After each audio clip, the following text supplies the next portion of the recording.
안녕하십니까. MBC 뉴스 특보입니다. 지금 내란 특검팀이 최종 수사 결과를 바로 발표한다고 합니다. 현장 연결합니다. 전 법제처장 이완규, 전 대통령 비서실장 정진석, 전 경호처장 박종준, 전 민정수석 비서관 김주현, 국회의원 추경호, 임종덕, 전 국무총리 황교안 등 총 24명을 공소 제기하였습니다.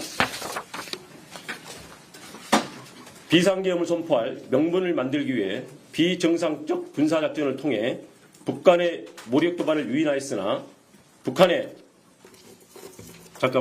좀 이렇게 앞에 부분이 생략됐습니다. 다시 말씀드릴게요.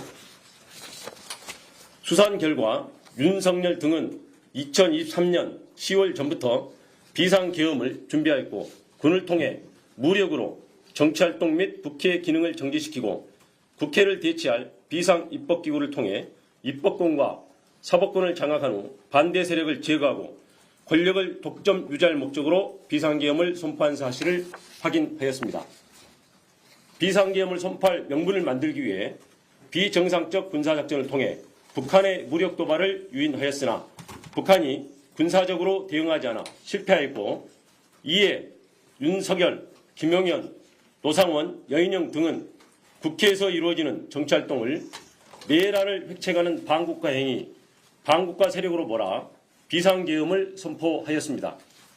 우리는 역사적 경험을 통해 권력을 가진 자의 친위 쿠데타는 내세웠던 명분은 허울뿐이고 목적은 오로지 권력의 독점과 유죄성을 잘 알고 있습니다.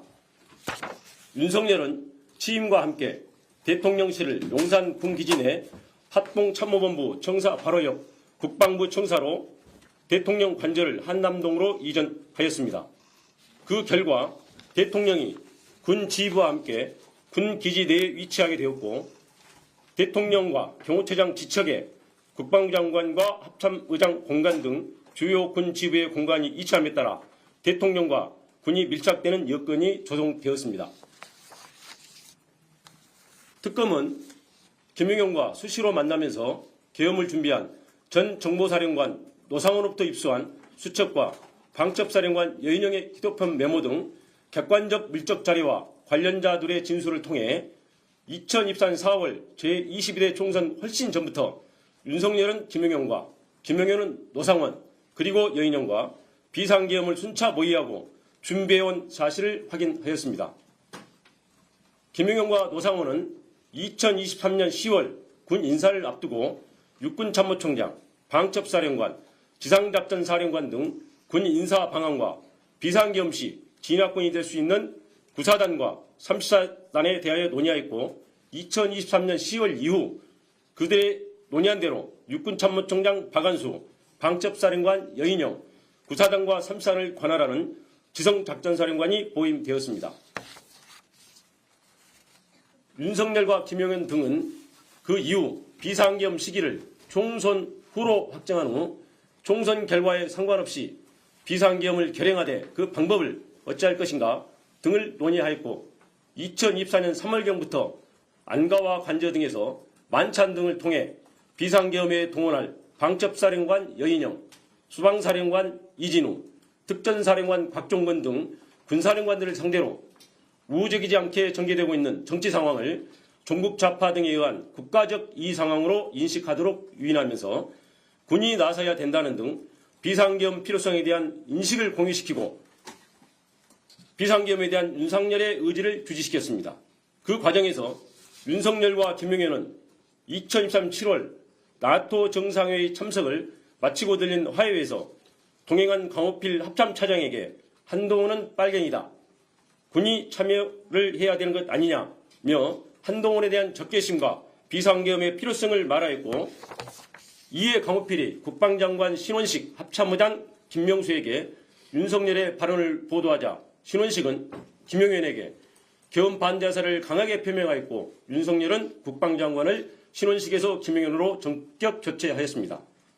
국방장관이 교체되자 야당은 비상계엄 선포를 강하게 제기하였고 대통령실, 김용현, 국무총리 한덕수는 거짓선동, 정치선동, 있어서도 안되고 있을 수 없다며 비상계엄 가능성을 일축하였습니다.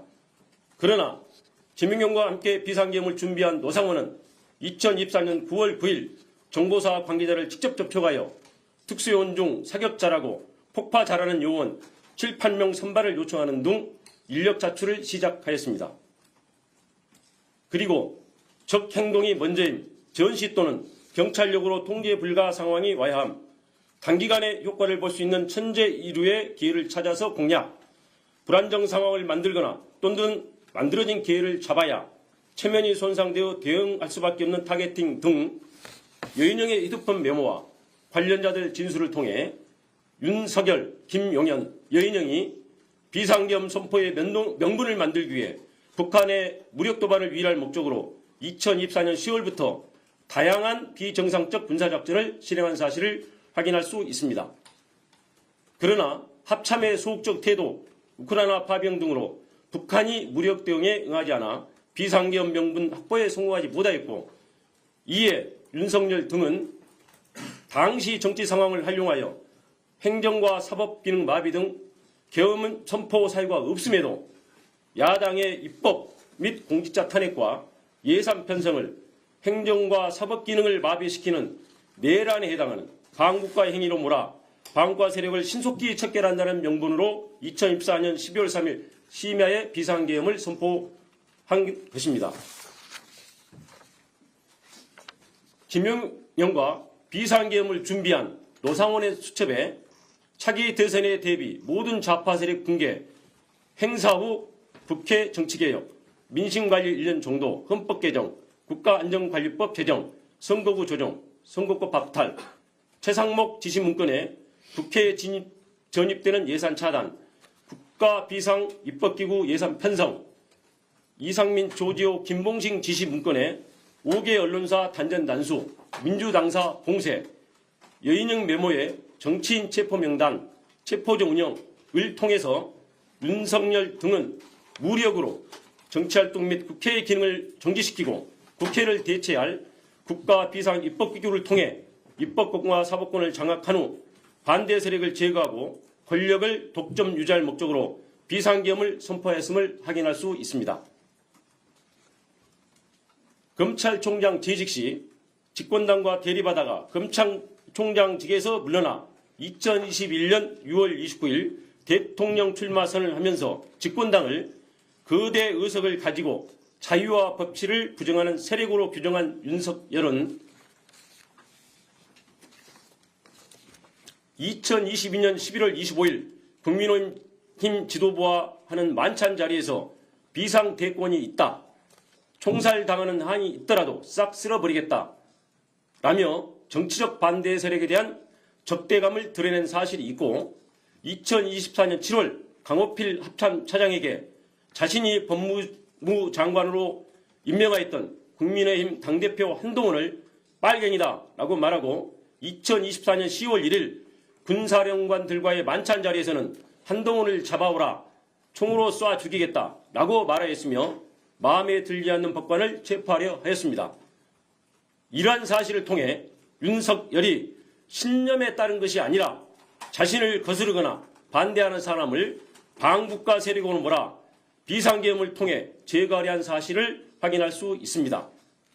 심지어 윤석열 등은 비상계엄과 국회 기능 정지의 명분을 만들기 위해 선관위에 무장 군인을 진입시키고 범죄 수사와 전혀 관련 없는 대북 작전을 수행하는 정보사 요원을 중심으로 수사단을 만들어 2024년 4월 총선 결과가 반대 세력에 의한 부정선거라고 조작하기 위해 그에 사용할 목적으로 사전에 야구방망이, 송곳, 망치 등 도기를 준비하기도 하였습니다. 우리 국민은 1980년 전두환 노태우 세력의 합수부가 권력 찬탈의 명분을 만들기 위해 반대 세력을 영장 없이 체포 감금하고 고문으로 사건을 조작한 역사를 생생히 기억하고 있습니다. 결국 윤석열은 2024년 4월 총선 전부터 비상계엄을 준비하고 북한의 무력 도발을 유인하여 비상계엄을 선포하려고 하였으나 실패하였고, 군을 통해 무력으로 입법권과 사법권을 장악한 후 정책 반대 세력을 제거하고 권력을 독점 유지할 목적으로 2024년 12월 전후의 정치 상황을 국정마비로 내세워 비상계엄을 선포한 것입니다. 이상입니다.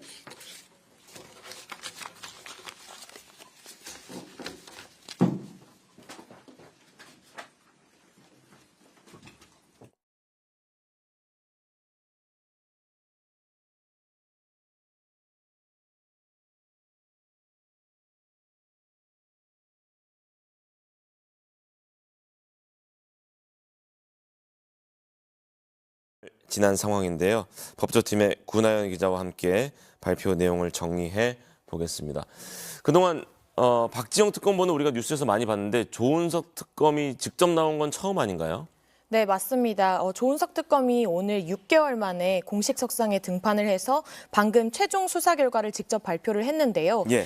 간단하게 정리를 해보면 새롭게 저희가 알게 된 내용이 얼마나 비상계엄을 순차적으로 예전부터 준비를 했는지였습니다. 예. 2023년 10월부터 준비를 했다고 방금 얘기를 했고요. 예. 그때가 군 인사를 앞두고 있던 시기였는데 이때부터 김용현과 윤석열 전 대통령이 모의를 시작을 했다는 겁니다. 그러면서 2024년 7월 나토 정상회의 참석 마치고 들른 하와이에서 나온 발언을 추가로 얘기를 해줬는데 예. 윤 전 대통령이랑 김용현 당시는 경호처장이 한동훈은 빨갱이다. 군이 참여해야 하는 것 아니냐라는 말을 강호필 합참 차장한테 하면서 예. 그 이야기가 군 윗선에 보고가 되고 그 당시 국방장관이 신원식에서 김용현으로 교체가 됐다고 이야기를 했습니다. 24년 10월 1일 국군의 날도 그 말이 나왔다는 거는 이미 보도가 됐었는데 7월에도 그 말이 또 나왔었네요. 빨갱이다. 한동훈은 빨갱이다 이 말이. 네, 맞습니다. 예. 그러면서 이제 국방장관이 교체가 되면서 본격적으로 계엄 준비가 시작이 된 건데 북한 무력 도발을 원래는 유인을 하려고 24년 10월부터 계속 시도를 해왔었는데요. 근데 합참이 소극적이고 북한도 무력 대응을 하지 않으니까 명분을 확보하지 못해서 당시 정치 상황을 국정 마비로 내세워서 그렇게 내란을 선포하게 됐다. 계엄을 선포하게 됐다고 방금 결론을 내렸습니다. 그래서 결과적으로는 특검은 윤석열이 신념에 따라서 어떤 계엄을 선포한 게 아니라 자신을 거스르거나 반대하는 사람을 반국가 세력으로 딱 두고 몰아서 비상계엄을 통해 제거하려고 했다라고 최종 결론을 지었습니다. 예. 지금 한 30초 정도 남아 있는데요. 특검의 향후 계획 또 주목해야 할 점 짧게 마무리해 주실까요?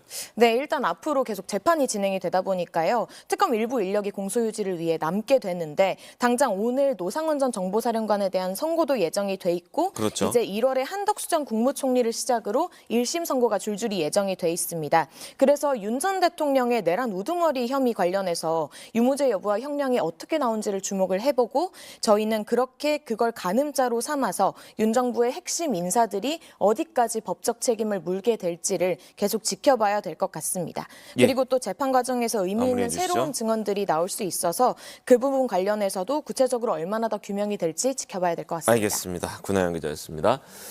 자, MBC 뉴스 특보 통해서 윤석열 전 대통령 등에 의한 내란 특검의 최종 수사 결과 발표 전해드렸습니다. 여러분 고맙습니다.